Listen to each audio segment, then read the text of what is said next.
Hello everyone, welcome back to Webtech Tutorial. In today's video, I'm going to show you how to download Crunchyroll application on your iPhone.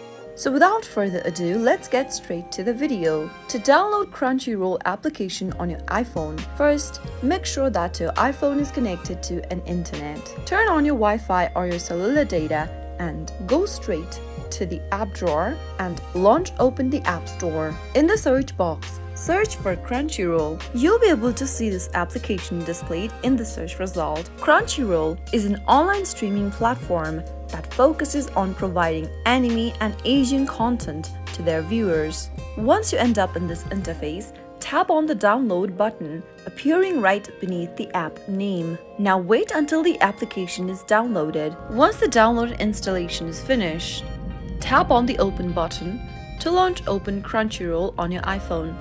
So that's how you can easily download Crunchyroll using your iPhone. If you found the video to be helpful, go ahead and give us a thumbs up. Don't forget to subscribe to the channel by hitting the subscribe button. Press the notification bell so that you'll never miss another upcoming upload from us. I'll see you again in the next video. Goodbye till then.